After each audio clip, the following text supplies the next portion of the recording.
twumvirije ijambo mukuru w'inama nshingamateka yavuze tukumva ko atigeze avuga na gato ko hagiye kuba amatohoza. Twebwe turavuze iyo twasabye ngaho turaza kubivuga, ariko rero abategetsi nk'abo nagenda babwire ko bataramenya icyari cy'umwene gihugu na rohore daride, baca basa n'abantu ibintu ngo byabakorokeyeko. Ibyo bintu rero nivyo bibazo biba abo bantu bashobora kuronka umwanya wo kwiyumvira ibyo bibazo biko ndababwiye. Stanera afata ijambo ababwira ko borindira ngo bagira amatohoza, mugabo ntibamwemere ko n'ijambo rihetse. Kubari bahari mwe murabensha muri bashobora kuvyumva, bica bisongwa n'ijambo mukuru w'inama nshingamateka yavuze, aho wamengo agiye kwagiriza ababuze. Ibi rero biraboneka neza yuko inzego z'igihugu zavuye ku kirindiro kubijanye no gukingira ibintu byane. N'ubu ndabisubiyemo ndagenda bigaruke ko la protection des citoyens de leurs biens c'est le monopole de l'État. Umunyagihugu umwenegihugu aza yunganira leta mugabo ntayisubirira, ibyo tuvyumvikana ntayisubirira. Umudandaza ro commerçant sumuntu habwa ikibanza mu gihugu, kuko nivyo kumvikana ingene ibintu biguma bisubira bigasha ukamengo nta cabaye. Umuntu arashobora kugira ama hypothèse menshi cyane atuma umuntu yibaza ko umengo leta yarabahevye. Ntidusubire kumva leta ivuga ngo barahojeje. No, ibyo sivyo abanyagihugu bakeneye uno munsi. Bakeneye ko babwiyigwa ingene ubwa mbere bashumbushwa, ubwa kabiri ingene ibintu byabo bigiye gukingirwa. Ibyo bakeneye. Ibindi cumengo turi muri filozofi, turi muri spirituality. Ivyo navyo ni vyakazoza. Ivyo navyo ni vyakazoza. Ubu uya dukeneye ivyubu ibiduha ivyizigiro vyakazoza. Mugabo biriko bikoguka. Nivyo dukeneye. Haji kigega cyo gushumbusha abantu baburiye ibintu mwiyimiriro n'aya makastrofe yose, kuko n'ubundi abisubiyemo.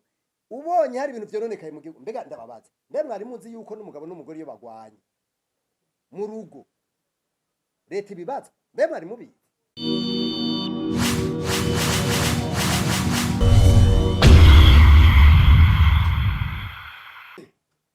Rero kubona mwigoye mukaza kugira ngo tugire kino kiyago, mwakoze cyane. Iki kiyago ni kiyago kije inyuma yuko mu ndwi iheze nibuka ku munsi wa kane, nivyo ku munsi wa kane isoko nkuru y'igihugu yari yasubiriye isoko nkuru ya Bujumbura yahiye itariki 27 z'ukwezi kwa Nzeri umwaka wa 2013. Iyi soko rero y'Ingozi ku batabizi yari yo soko abantu bava mu mihingo yose y'igihugu, harimo igisagara ca Bujumbura hamwe n'igisagara ca Gitega n'ahandi hose, mbere no mu karere bari basike baza kurangurira Ingozi. Ubu uw'Ingozi hari hasigaye hari bimwe kera mu myaka ya 90 twita le nouveau riche, aho hamwe bavuga bati umuntu yatunze kera sinze abari bahari mu myaka ya 90 bavuga bati 27 avec 27 millions, 30 avec 30 millions. Ubu rero hari hasigaye Ingozi bavuga bati umuntu miliyoni 100, miliyoni 200, miliyoni 600, umuriyaridi nticyari kibazo kubadandaza bo mu isoko nkuru y'Ingozi. Rero ijuru ryarabakorokeye ko rirabakorokera ko ibintu bari bafise birasha biratokombera hafi 90% y'ibintu byari mw'irya soko nkuru ya Ngozi birasha biratokombera. Ibyo rero byabaye inyuma y'uko hari ayandi masha sinzi ko icyo kirundi kibaho y'amasoko n'ibindi bibanza byahiye kuva uyu mwaka utanguye mu kwezi kwa mbere haramaze gusha ibintu bitari bike. Mwibuke isha ry'isoko yo ngaha mu Kinama, mwibuke isha ry'isoko ry'ibintu byo kubaka imbaho n'ibiti ngaha iruhande y'isoko kwa Siyoni, mwibuke isha ry'isoko ry'ibintu by'imbaho n'ibiti ngaha kwijabe, mwibuke isha ry'ibitaro twita district sanitaire do Jabe aha mu Bwiza. Rero umuntu aravye ibintu byisha ry'ibintu cyane cyane amasoko, mbere tutibagiye n'amagareri mubyibuke, urudandazwa ngaha aha muri Asiatique menga aho bwita kwa Adams nyamba nibuka neza, mwibuke aha galeri Diko n'ahandi henshi imiriro yaduka, mbere dasize n'inyuma na bya bikoresho byabigwanisha biruka gusha ngaha muri Kambaze. Ibi bintu rero byose urabona ko ari ibintu bibaye mu kiringo gitoyi, tutarinze kuja mu vya kera. Nibukije isoko y'Ingozi ihiye ubugira gatatu kuva muri 2005, ku batavyibuka tuvyibutse neza, ihiye ubugira gatatu. Ubu rero burya abene gihugu basa n'abamaze kumera nk'abariye amavubi, gukingira ibintu biri mu bizashingiro, gukingira ibintu by'igihugu n'abanyagihugu, c'est le monopole de l'État. Murumva ico kintu? Murumva le monopole de l'État. Nta wundi muntu numwe akingira itunga ry'igihugu atari leta. Nta wundi muntu numwe akingira abene gihugu atari leta. Abanyagihugu twebwe turafise ivyo dusabwa mu bwirizwa shingiro. Hari mu bwirizwa shingiro hariho hajya mu ma article yibanze hari ivyo bita les droits et les devoirs. Ivyo umwene gihugu asabwa n'ivyo leta isabwa. Muragenda musome neza ingingo ya 39 y'ibwirizwa shingiro iravuga neza ivyo umwene gihugu asabwa. Mugabo jamais nta hantu na hamwe umwene gihugu yigera asubirira leta. Ivyo rero turabona ko umenga abantu bari muri leta rimwe na rimwe nyamba atari kuvyirengagiza ntaco babivugako. Rero rijya jambo umukuru w'inamashinga amateka yashikirije Ingozi, byaragaragaye neza yuko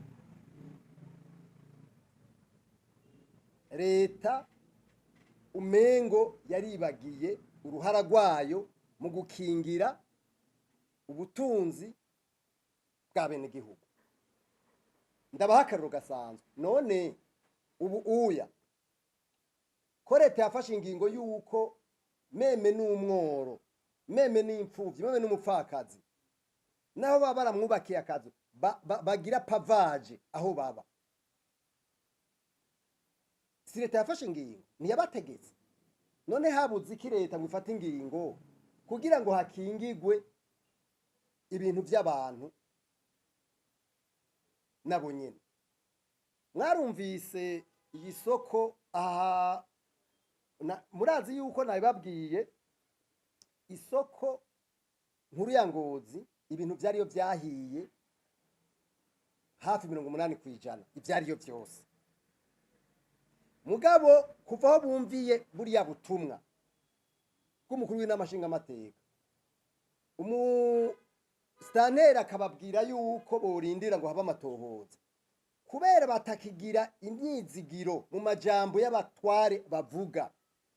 Mugende mubaze namwe mubaze ubu uya isoko ya Ngozi hari abantu bamaze kuzanamwe ibintu baciye bonyene bubaka baca bazana mwe ibintu, ubu bariko barashiramwe ibintu bunyene ndiko ndababwira bunyene.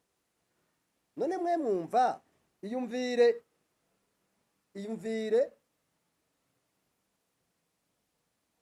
kubona umukuru w'inamashinga amateka avuga ijambo, Musitanteri akavuga ijambo bakarigwiza n'ubusa. Mwe murumva ico cizigiro aho kigeze ku bene gihugu. Twebwe rero ibikera vyaraba, mwibwe kuri Micombero, kuri Buyoya n'abandi bose batwara. Abatwara bavuga ngo byose ni sawa, bagenda baririmba ngo byose bimeze neza. Ntimuvyibuka harimo n'indirimbo bagira igihe ca Micombero, igihe ca Buyoya n'igihe c'abanduze bose. Abategesi nabo bakabatambira bakumva ko mengo byose na mahoro. Mugabo twebwe nous sommes les voix des citoyens, nous sommes la voix des citoyens. Ibi turiko turavuga sivyo twikurira mu mutwe, nibiva mu mitwe no mu vyiyumviro vya bene igihugu. Kandi burya no muri leta bo bariko kugira mbega muri iyumvire aha mu isoko aha haho risonguriya Bujumbura hakorera ibihumbi 7 by'abarundi. Mwumvise amasoko n'ibibanza twadondaguye bimaze guhirirwamo ibintu. Ubu no munsi d'après les informations hari amasoko amwe avuga terega ejo nitwe dushobora kuba turamukiye. Murashobora kwibaza urumva iyo psychose iri mu mitwe y'abantu. Eske murumva iyo psychose, murumva uyo mwitwarariko ugo ruhagarara ruri mu mitwe y'abantu bavuga bati erega ejo nitwebwe. Camugerageze rero muyumvira ingaruka mbi ubwa mbere zashitse ku bantu. Mwarumvise nk'Ingozi hari umwene gihugu umutima waciye uhagarara nyina carapfa, mwaravyumvise. Yibutse amadeni, yibutse umuryango wiwe n'ingene yarahagaze, umutima ucurahagarara. Mwibaza ko ivyo bintu ari bisanzwe uravye abanyagihugu bagize ingorane ingene bangana. Rero twebwe mwishira hamwe Oricom nukuri turabona neza yuko igihugu cacu gifise ikibazo gikomeye cyane en matière de protection. Nariko ndavuga nti ingaruka mbi z'ibi bintu eheraba abantu baragwara mu mitwe. Iyo ni ingaruka mbi ya mbere, kuko umuntu yahishije ivyiwe kumbwira ko asigara akomeye ivyo ntibishoboka. Oya, hanyuma murabe nkuko nariko ndabivuga abantu bamaze kubura ibintu ingene bangana, baharugwa mu bihumbi amajana, bamuyumba amajana. None abo bantu wocuca ngaho uri leta ugatamba ugatekereza ukarigura ririmba ukirigura senga uvuga ngo ibintu bimeze neza kwe. Jewe nibaza ko abantu baje kumviriza no kubwira leta ingene ibintu bimeze ntibababwira ukuri. Ndasabye rero nukuri kwizina gishiramwe Oricom twese tugire état de prise de conscience, tubone ko ibi bintu ari ibintu bigoye. Eheraba ndiko babwira ingaruka mbi. Amabanke uno munsi turetse mu bantu bagize ibibazo, amabanke n'ubutunzi bw'igihugu n'amakori byose biriko biragira ikibazo uno munsi. Erega abantu batanga amakori, erega abo bantu barafise amadeni mu mabanke. Ayo mabanke none yego nivyo arashobora guca realiza amantuze nyama ama hypothèque batanze. Mugabo urumva amabanki nayo naca agira ibibazo, abanyagihugu bakagira ibibazo, ubutunzi bw'igihugu bukagira ikibazo muri rusange. Ibi bintu rero twese twumve yuko by'ukuri ingaruka mbi ari nyinshi cyane, ingaruka mbi ari nyinshi. Mwibuke umuhinga bihute Donatien, umuhinga mu by'ubutunzi, igihe isoko nkuru ya Bujumbura yasha, yari yatanze ikigereranyo cy'uko ibice hafi 20% by'ubutunzi bw'umwimbu wose kya twaro PIB byahiriye hajya muri isoko nkuru, habuze isoko nkuru ya Bujumbura. Ikigira kabiri camwibaza rero amasoko amaze gusha n'ibintu bimaze gusha, urugero rw'ubutunzi bumaze kononekara. Mwe mwumva bimwe tuvuga by'imbona kazoza igihugu cifashe mu myaka kanaka bigumye gutya, mubona bishoboka? Je nibaza ko bidashoboka. Hanyuma hari kindi kibazo gihambaye cyane kiri twashize muri ritangazo twasohoye. Mu bisanzwe iyo ibintu byononekaye hagomba guca haba, kubera izo ngaruka mbi zose mvuze, hagomba guca haba amatohoza yimbitse, abantu bakamenya imvo zituma ivyo bintu biba. Mwese murabamenyesha amakuru, ni mumbarire. Mwarumvise ijambo mukuru n'amashinga amateka yashikirije Ingozi. Mwarumvise avuga ikintu cy'amatohoza kwere? Ndababajije. Mwarumvise avuga ikintu cy'amatohoza? None mwe muvyo bintu bisanzwe kure. Aha rero haca haba ikibazo. Umuntu arashobora kwibaza no kwiyumvira ko bishobora kuba ari incendie d'origine criminelle. Ehera aba ya masoko keshasha mwijoro. None ibyo bintu bituma ibyo bintu bisha mwijoro. Erega on doit se poser des questions, de bonnes questions. Tuzakubaza ibibazo. Ibi bintu rero twumvirije ijambo mukuru w'inama nshinga amateka yavuze, tukumva ko atigeze avuga na gato imvu ko agiye kuba amatohoza. Twebwe turazi ibyo twasabye ngaha, turaza kubivuga. Ariko rero mwishiramwe rikombe turategwa amakenga gose n'ukungene leta y'u Burundi ubona yuko ibintu byo gukinga umengo ni kibazo. Kubera iki mvuze ico kintu cyo gukinga? Murabona mu bisanzwe mu bintu by'inyubako no byo gukinga hariho amategeko, hariho le code de protection civile, hariho le code de l'eau, hariho le code de l'urbanisme, hariho le code de l'environnement. Hari amategeko menshi cyane ajanye n'ivyo gukinga.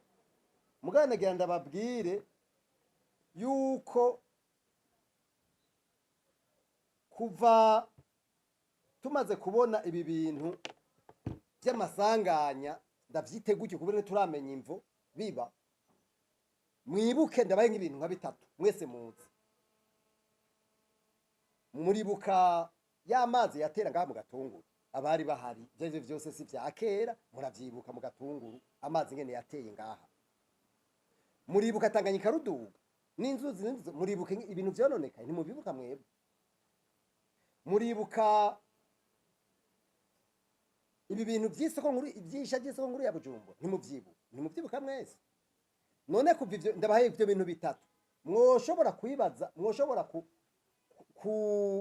kuvuga ikintu leta yoba yarakoze kigaragara kiboneka gituma umwene gihugu abatarankiriza? Jewe ntaconze kugeza kuri no saha kiboneka. Ikintu leta yakoze cyonyene yubatse iyi soko yo kuri Kotebe, rero nyene yubatse. Munawe genda murabe nyene yubatse. Basha na jewe nitwa ndi mugufi, ndashaka kuyihambya hariya hejuru, ngiye kuyikora ko hejuru. Mugende murabe irya soko, muce mugenda murabe isoko y'umwene gihugu Siyoni, hajya murabe nyene yubatse n'amanorma, imodoka zirinjira uko zishaka komisiriyene. Mugabo mugende murabe isoko yo mu Ruvumera, ibidandazwa birunze no mwibarabara. Mwese mugende mw'isoko, mugenzura isoko. None hajya ntihariho y'intwaro, ntihariho musitanteri, ntihariho chef de zone, ntihariho chef de quartier, ntihari abanyumba kumi, ntihari umukuru w'isoko. None mushobora gusigura gute ahantu hari inzego z'igihugu bakaba harabaye ivyo bintu byose meje kubabwira? Genda murabe ibintu by'inyubako, genda murabe amagareri ari ngaha mu kino gisa, shaka murabe n'inzu dukoreramo, genda ngaho oya murabe umuriro waduse ngaho oya. Ntihariho intwaro, ntihariho obuha, ntihariho inzego zijejwe gukingira, zijejwe kubahiriza amategeko, les normes. Mugabo none kubera iki bitakurikizwa? On doit se poser la question, kubera iki ivyo bintu bidakurikizwa? Erego umengo hariho abasansi do leta, umengo hariho abasansi do leta. Ibi bintu rero nagira kwizina ry'ishyirahamwe Rikome mvuge ibintu 4 canke 5 tubona ko leta ikwiye gukora diligence. Leta ikwiye gukora diligence. Nababwiye ko abantu bose no munsi basa n'abari mu mwibehura bavuga bati ejo nizo turamukiye, kubera babona leta ziri kwirakora. Ubu niko beshi biyumvira. Ibyo kogwa rero cyambere dusaba yuko leta yoshiraho diligence, igashiraho ikintu citwa komite nationale. Iyi komite nationale yoba iri independent kandi ihurikiyemwo abantu benshi, igahabwa uburyo mu buryo bw'amafaranga bw'ibikoresho n'abantu, kugira ngo yige ukungene abantu boshobora n'ibintu byabo gukingirwa, kuko turabona ko leta isa niyamaze kuvyibagira. Iki kintu ni ikintu gikomeye cyane. Ikigira kabiri twebwe tubona nuko leta, inama nshingamateka, ubutungane, umwe wese mu vyajejwe bakorane diligence, kuko ibi bintu ni kiza. Bakorane diligence kugira ngo hafatwe ingingo zo gukinga no gushiraho ico no kwita politique nationale de prévention des catastrophes, no kuvuga gukinga ibiza, hamwe no kwiyumvira ukungene aba victime, abantu bahuye n'aya masanganya boshumbushwa. Nabivuze yuko gukingira abene gihugu n'ivyabo dufate kwizwa shingiro n'andi mategeko, c'est le monopole de l'État. Ni leta yonyene. Mu gifaransa tuvuga yuko la protection des citoyens de leurs biens est le monopole de l'État, mais aussi est irremplaçable de ressort de l'État. Irremplaçable. Nico gituma rero ntidusubire kumva leta ivuga ngo barahojeje. No, ibyo sivyo abanyagihugu bakeneye uno munsi. Bakeneye ko babwiyigwa ingene ubwa mbere bashumbushwa, ubwa kabiri ingene ibintu byabo bigiye gukingirwa. Ibyo bakeneye. Ibindi cumengo turi muri filozofi, turi muri spirituality. Ivyo navyo ni vyakazoza. Ivyo navyo ni vyakazoza. Ubu uya dukeneye ivyubu, ibiduye vyizigiro vyakazoza. Mugabo biriko bikoguka. Nivyo dukeneye. Ikindi ca gatatu nuko hashigwaho politique adaptée de prévention des catastrophes, ziba naturelle canke ziziba uku, kuko kwisi yose nzima nta gihugu na kimwe kidakora ibikenewe byose kugira ngo ivyo bintu bibe. Nico gituma twasabye ko hakwiye kujaho ini commission ou un comité multidisciplinaire indépendant ikindi tubona hari ibyo dusaba mu buryo specific, ibyo ni mu buryo global, nuko buri komine yose yoshigwamwo aya mavekire anti-incendie. Buri komine, j'insiste, buri komine yose leta ironderere moyen ishireho donke izo modoka, hanyuma leta itegeke yuko amasoko n'amazu byose byubakwa, cyane cyane izi nzu nini nini bashireho, bubake bashizemo bya bipira n'uburyo bwo kuzimya biri incorpore birimo indani, hanyuma kandi baverifye yuko byama byuzuyemwo amazi. Ikindi nuko bijya ama extincteur byose byoba biri kwayo mazu n'ahantu hose hahurira abantu benshi. Ikindi nuko obuha, j'insiste ngaha ndabishimitse ko cyane, ibigo vya leta harimo obuha n'izindi nzego z'igihugu, burya buri quartier yose iri viabilize,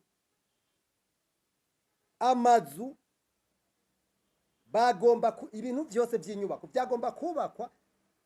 Murabizi neza umuntu wese yubaka ibinzu cyangwa ikintu cyaricyo cyose hariho amanorme agomba gukurikizwa, hanyuma uragenda ugasaba icyo bita autorisation de bâtir. Usabye ikintu bita autorisation de bâtir, uca uhejeje kubaka, uca ugenda gusaba attestation de fait de construction de bonne fait. None ndabaye akarorero, aya mazu yose ari mu gisagara ca Bujumbura, muri Mukaza, Mugere, Ntahangwa n'ahandi no mu bindi bisagara, none inzego z'igihugu zijeje gutanga izo mpusha no kuraba yuko ivyo bintu byubatswe neza kandi bikurikizwa. Navuze yuko leta iserukiwe kuva kuri nyumba 10 gushika hejuru ku mukuru w'igihugu. Hariho n'ibintu biyita comité mixte de sécurité, izo ziri kugera ku mutumba kandi zihurikiyemwo bose. None iyo migwi irakora ntikora? Ega nibajeje kuraba, jewe amakuru mfise nuko buri quartier mu bisagara ahantu bariko baragira inyubako hose uzubona umukuru w'agacimbiri, nyumba 10 n'abandi bakwaza bati zana igipapuro cekana ko ufise urusha kubaka. Murabaza ivyo birahari? None ivyo bintu byo kubaka bidakuje amategeko bivahe? Bigenda gute? Ni giturire gikora ahantu hamwe hamwe. Woshobora gusigura gute ingene mu masoko ndanza akarorero aha hahora aha mu Ruvumera, isoko ya Ruvumera, genda mwese murabe kubishweka n'ibindi bitabomererwa mu ibarabara. None mwe mwumva amanorme akingirwa gute? Ibi rero biraboneka neza yuko inzego z'igihugu zavuye ku kirindiro kubijanye no gukingira ibintu byane. N'ubu ndabisubiyemo ndagenda bigarukeko, la protection des citoyens de leurs biens c'est le monopole de l'État. Umunyagihugu, umwenegihugu aza yunganira leta mugabo ntayisubirira, ibyo tuvyumvikana, ntayisubirira. Ikindi twebwe tubona nuko leta yoshiraho un fonds d'indemnisation y'abantu bose bagize haji kigega cyo gushumbusha abantu baburiye ibintu mwiyimiriro n'aya makastrofe yose, kuko n'ubundi abisubiyemwe. Ubonye hari ibintu byononekaye mu gihugu, mbega ndababaza, mbe mwari muzi yuko n'umugabo n'umugore iyo bagwanye mu rugo leta ibibazo? Mbe mwari mubizi? Erega hari igihe abantu baza gutwara batazi sokese aride, umugabo n'umugore bagwanye bagakomeretsanya. Nivyo hariho rohore y'umwe mwabo, mugabo leta urazi mu bihugu bikomeye cyane wari uzi ko umugabo n'umugore mu kukingira ineza y'igihugu atawumenya umwe n'uwundi icyajejwe amatière de protection y'igihugu n'ivy'abenegihugu niko mu bihugu bimwe bimwe bimeze pour vous montrer ugenda bereke neza uruhara rw'igihugu muri rusange uruhara rw'abatwara muri rusange abantu rero bagenda umengo najya amamodoka nibijya bigira ibi rero ndabivuze ngomba gushimika ku kintu bita leadership.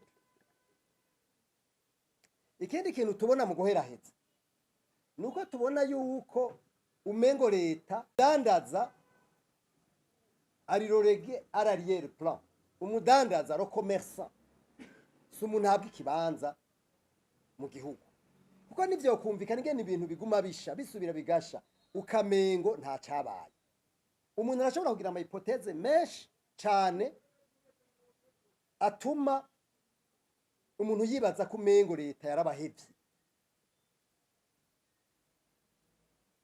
Ngarutse rero ku ruhara rw'umurideri jewe maze iminsi nzunguruka maze iminsi n'observa nitegereza jewe nkarufyira